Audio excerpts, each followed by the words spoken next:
It's only a matter of time before evil rears its ugly head. Welcome to WatchMojo.com, and today we'll be counting down the top 10 anime villain reveals. Before we begin, we publish new content every day, so be sure to subscribe to our channel and ring the bell to get notified about our latest videos. For this list, we'll be looking at the moments where an anime's antagonist was revealed. 3000年か。まだあいつは生きてるんだろうな。この声は。メリオダスのやつは。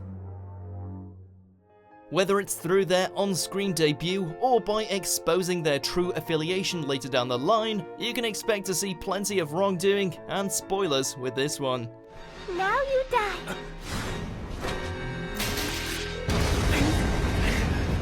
Ow, that hurt! Number 10, Oda Nobunaga, Sengoku Basara, Samurai Kings. While we can hardly call this historically accurate, there's no denying that the Demon King's entrance is dramatic as hell. He's got me pinned with his damn gaze.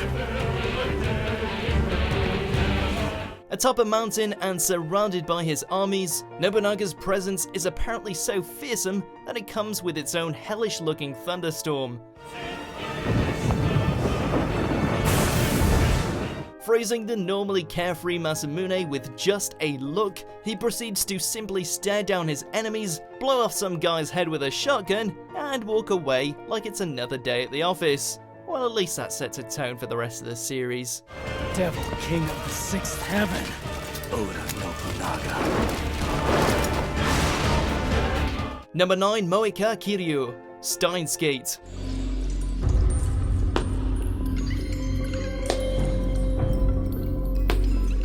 Hey, just because a beautiful woman is ominously quiet and prefers the company of her phone doesn't make her a villain. Wait, you? You? Your time machine is now the property of CERN. Hold on. You wanna know what does? When she storms the residence of our favorite mad scientist, takes everyone hostage, and then puts a bullet between Mayuri's eyes.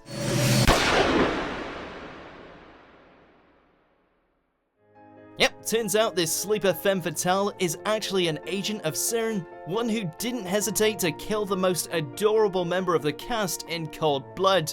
Why? Why did it have to be Mayuri? What the hell is this? Number 8, Annie Leonhart, Attack on Titan. What's the point? Huh? I think if a do-gooder like you was actually put in charge of this regiment, you'd quickly find yourself working alone. When we're first introduced to this ruthlessly effective adolescent, she seemed pretty much single-minded in her drive to avoid getting killed, leaving the rest of her friends for a place behind the safety of the walls. At least until it turned out that she and the female Titan were one and the same. It seems that for whatever reason, this place has been completely deserted. As both monster and human, Annie had managed to pretty much wreck everyone's shit and slip under the radar with minimal effort, at least until she was finally cornered. But I'm going to gamble too, and here's my wager! Of course, that just led to the horrifying sight of her cracking a smile as she triggered her last transformation and unleashed some fresh hell. Her name is Annie Lionheart. Number 7, Goku Black, Dragon Ball Super.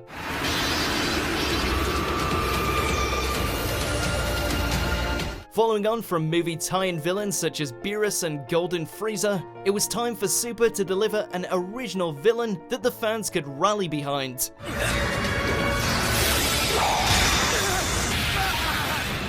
Even before his big reveal, this mysterious entity already made a great impression by hunting down future Trunks, decimating the landscape in the process.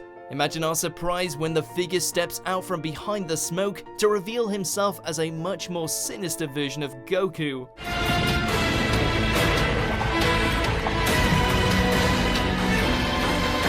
Even if we had no idea it was really Zamasu pulling the strings, to see our Saiyan protagonist presented as a villain certainly sent the fandom into a tailspin. You've been running around making messes for too long, and now I'm going to choke the life from you. I can't wait to watch you die. Number 6, Marshall D. Teach, One Piece. I respected the way you treated them back there. You got nerves of steel, lady. Oda, you magnificent bastard.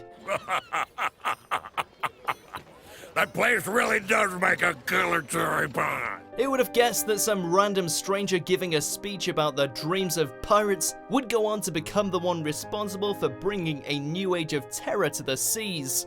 Before he was turning the world on its head and killing those he loved, Luffy's first encounter with the man who had become known as Blackbeard was almost civil. The era when pirates dream of treasure will come to an end? Yeah, right! What are you talking about? After all, he encouraged the Straw Hat Captain to never give up on his goals. Now that we know his true colors, it's easy to see just how much foreboding lies within Teach's debut. The dreams of pirates will never end! Number 5, Neferpitou, Hunter x Hunter. This is one mean kitty cat thing.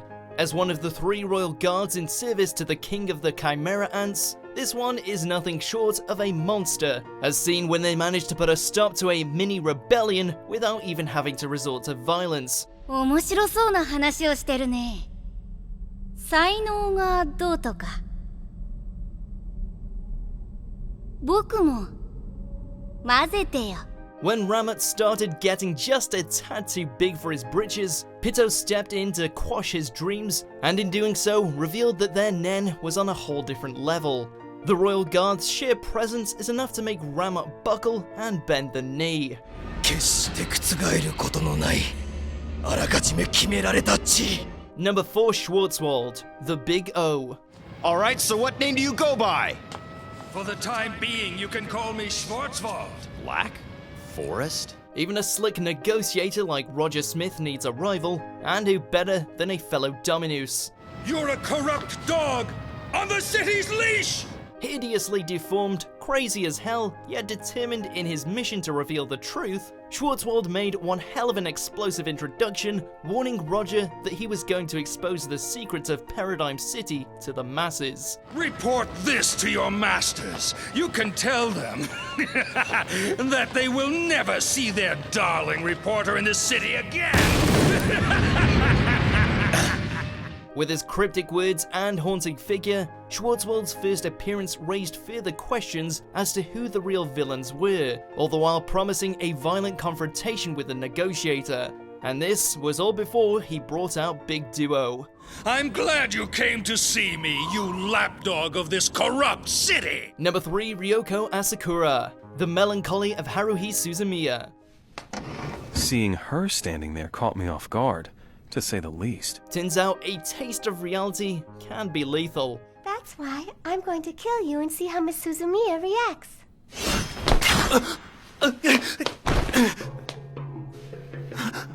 What the hell?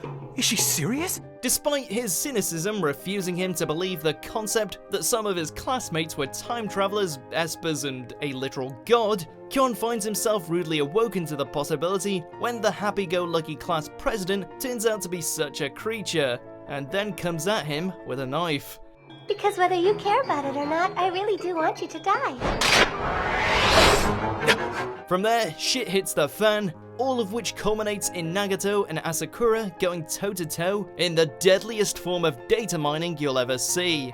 And it sucks to be Kyon. Well, at least in this moment. Hey! Number 2, Pillarmen, JoJo's Bizarre Adventure.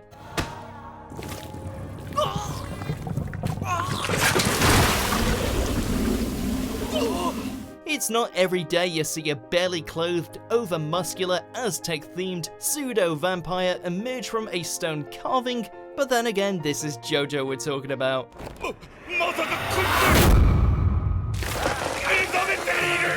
Despite taking vast countermeasures, the German forces haven't got a patch on the likes of Wham, who seconds after waking up proceeds to slaughter them all in what can only be described as death by conga line.